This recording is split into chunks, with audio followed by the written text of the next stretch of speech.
বর্তমানে আমরা এমন এক যুগে বাস করছি যেখানে বিজ্ঞান ও প্রযুক্তি এতটাই উন্নত যে আমরা মহাকাশের দূর দূরান্তের গ্রহ নক্ষত্র নিয়ে গবেষণা করছি। এই প্রযুক্তি আমাদের কাছে নতুন নতুন তথ্য নিয়ে আসছে। এই পরিস্থিতিতে যখনই কোনো নতুন মহাজাগতিক ঘটনা ঘটে আমাদের মনে প্রশ্ন জাগে, এগুলো কি কেবলই বৈজ্ঞানিক রহস্য, নাকি এর পেছনে লুকিয়ে আছে আমাদের ধর্মীয় বিশ্বাস? অনেকে বিশ্বাস করেন ইমাম মাহদী আলাইহিস সালামের আগমনের সাথে মঙ্গল গ্রহ বা লাল গ্রহ থেকে আসা কোনো রহস্যময় সংকেত জড়িত। কিন্তু এই ধারণা কি সত্যি ইসলাম দ্বারা সমর্থিত? হাদিসে কি এমন কোনো মহাজাগতিক সংকেতের কথা বলা হয়েছে? যদি এই বিষয়ে আপনার সঠিক জ্ঞান না থাকে তাহলে আপনি হয়তো বিভ্রান্ত হবেন এবং আখিরি জামানার প্রকৃত চিত্রকে বুঝতে ভুল করবেন। আজ আমরা ইসলামের সুমহান শিক্ষার আলোকে গভীরভাবে জানব ইমাম মাহদী লাল গ্রহের রহস্যময় সংকেত কি তার সাথে সম্পর্কিত।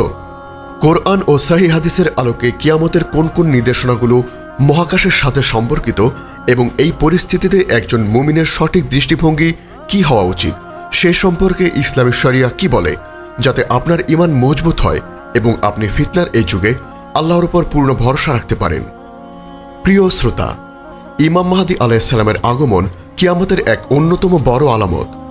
এই আগমন এমন এক সময় হবে যখন পৃথিবী জুলুম, অন্যায় এবং ফিতনায় পরিপূর্ণ থাকবে। হাদিসে তার আগমনের বহু নিদর্শন বা আলামতের কথা বলা হয়েছে, যার মধ্যে কিছু রাজনৈতিক, কিছু সামাজিক এবং কিছু মহাজাগতিক। কিন্তু আধুনিক যুগে প্রযুক্তি এবং বিজ্ঞানের উন্নতির সাথে সাথে কিছু নতুন ধারণা বা গুজব ছড়িয়ে পড়েছে, যার মধ্যে অন্যতম হল ইমাম মাহদী আলাইহিস সালাম ও মঙ্গল গ্রহের সম্পর্ক। আসুন আমরা এই ধারণাটির সত্যতা যাচাই করি এবং দেখি ইসলাম এই বিষয়ে কি বলে। 1. কোরআন ও সহিহ হাদিসের দৃষ্টিকোণ। ইসলামের মূল ভিত্তি হল কোরআন ও সহিহ হাদিস।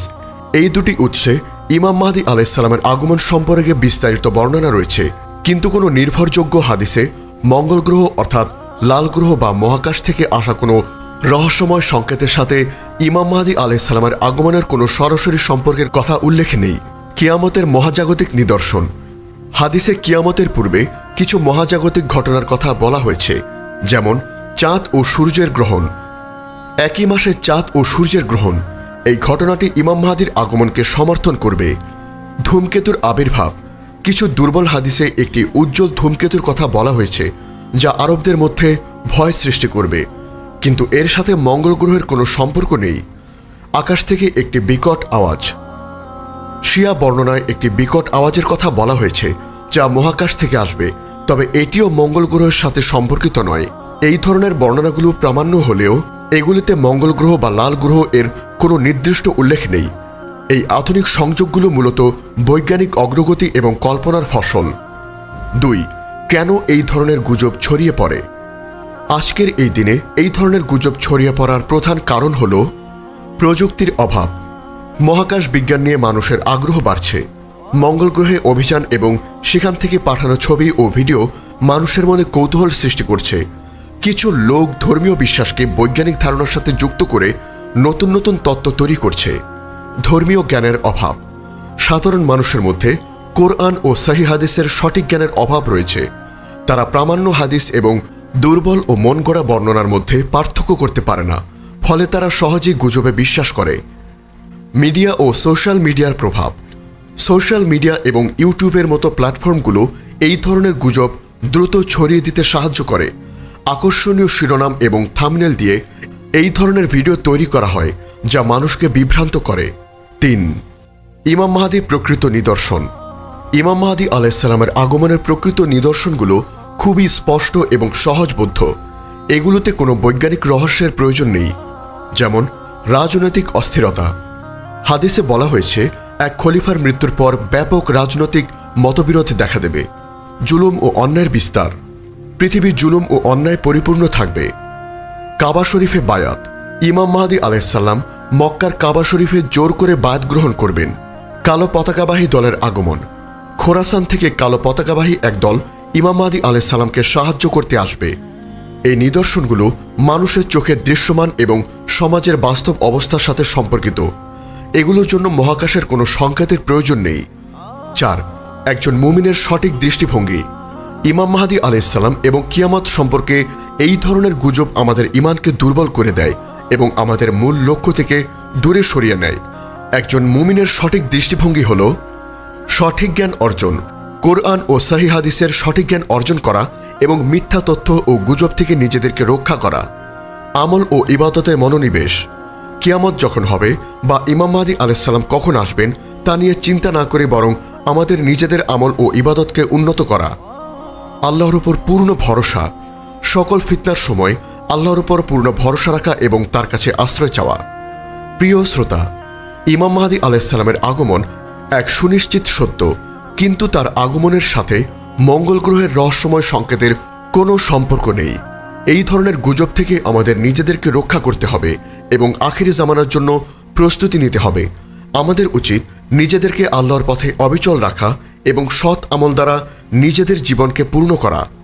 আল্লাহ তাআলা আমাদের ফিতনা থেকে রক্ষা করুন এবং ইমাম মাহদী আলাইহিস সালামের আগমনের জন্য যোগ্য মুমিন হিসেবে বিবেচিত হওয়ার তৌফিক দান করুন। আল্লাহুম্মা আমিন। আমাদের এই মহৎ বার্তা ছড়িয়ে দিতে অনুগ্রহ করে চ্যানেলটি সাবস্ক্রাইব করুন এবং বেল আইকনটি প্রেস করুন। আমাদের ফেসবুক পেজ ফলো করে উম্মাহ কণ্ঠ পরিবারের অংশ হন। ইসলামিক ব্লগ ও রিসোর্স পেতে আজই ভিজিট করুন আমাদের ওয়েবসাইট www.ummahkontho.com। বর্তমানে আমরা এমন এক যুগে বাস করছি যেখানে বিজ্ঞান ও প্রযুক্তি এতটাই উন্নত যে আমরা মহাকাশের দূর দূরান্তের গ্রহ নক্ষত্র নিয়ে গবেষণা করছি। এই প্রযুক্তি আমাদের কাছে নতুন নতুন তথ্য নিয়ে আসছে। এই পরিস্থিতিতে যখনই কোনো নতুন মহাজাগতিক ঘটনা ঘটে আমাদের মনে প্রশ্ন জাগে, এগুলো কি কেবলই বৈজ্ঞানিক রহস্য নাকি এর পেছনে লুকিয়ে আছে আমাদের ধর্মীয় বিশ্বাস? অনেকে বিশ্বাস করেন ইমাম মাহদী আলাইহিস সালামের আগমনের সাথে মঙ্গল গ্রহ বা লাল গ্রহ থেকে আসা কোনো রহস্যময় সংকেত জড়িত। কিন্তু এই ধারণা কি সত্যি ইসলাম দ্বারা সমর্থিত? হাদিসে কি এমন কোনো মহাজাগতিক সংকেতের কথা বলা হয়েছে? যদি এই বিষয়ে আপনার সঠিক জ্ঞান না থাকে তাহলে আপনি হয়তো বিভ্রান্ত হবেন এবং আখিরি জামানার প্রকৃত চিত্রকে বুঝতে ভুল করবেন। আজ আমরা ইসলামের সুমহান শিক্ষার আলোকে গভীরভাবে জানব ইমাম মাহদী, লাল গ্রহের রহস্যময় সংকেত কি তার সাথে সম্পর্কিত? কোরআন ও সহিহ হাদিসের আলোকে কিয়ামতের কোন কোন নির্দেশনাগুলো মহাকাশের সাথে সম্পর্কিত এবং এই পরিস্থিতিতে একজন মুমিনের সঠিক দৃষ্টিভঙ্গি কি হওয়া উচিত সে সম্পর্কে ইসলামী শরিয়া কি বলে, যাতে আপনার ঈমান মজবুত হয় এবং আপনি ফিতনার এই যুগে আল্লাহর উপর পূর্ণ ভরসা রাখতে পারেন। প্রিয় শ্রোতা, ইমাম মাহদী আলাইহিস সালামের আগমন কিয়ামতের এক অন্যতম বড় আলামত। এই আগমন এমন এক সময় হবে যখন পৃথিবী জুলুম, অন্যায় এবং ফিতনায় পরিপূর্ণ থাকবে। হাদিসে তার আগমনের বহু নিদর্শন বা আলামতের কথা বলা হয়েছে, যার মধ্যে কিছু রাজনৈতিক, কিছু সামাজিক এবং কিছু মহাজাগতিক। কিন্তু আধুনিক যুগে প্রযুক্তি এবং বিজ্ঞানের উন্নতির সাথে সাথে কিছু নতুন ধারণা বা গুজব ছড়িয়ে পড়েছে, যার মধ্যে অন্যতম হল ইমাম মাহদী আলাইহিস সালাম ও মঙ্গল গ্রহের সম্পর্ক। আসুন আমরা এই ধারণাটির সত্যতা যাচাই করি এবং দেখি ইসলাম এই বিষয়ে কি বলে। 1. কোরআন ও সহিহ হাদিসের দৃষ্টিকোণ। ইসলামের মূল ভিত্তি হল কোরআন ও সহিহ হাদিস। এই দুটি উৎসে ইমাম মাহদী আলাইহিস সালামের আগমন সম্পর্কে বিস্তারিত বর্ণনা রয়েছে, কিন্তু কোনো নির্ভরযোগ্য হাদিসে মঙ্গল গ্রহ অর্থাৎ লাল গ্রহ বা মহাকাশ থেকে আসা কোনো রহস্যময় সংকেতের সাথে ইমাম মাহদী আলাইহিস সালামের আগমনের কোনো সরাসরি সম্পর্কের কথা উল্লেখ নেই। কিয়ামতের মহাজাগতিক নিদর্শন। হাদিসে কিয়ামতের পূর্বে কিছু মহাজাগতিক ঘটনার কথা বলা হয়েছে,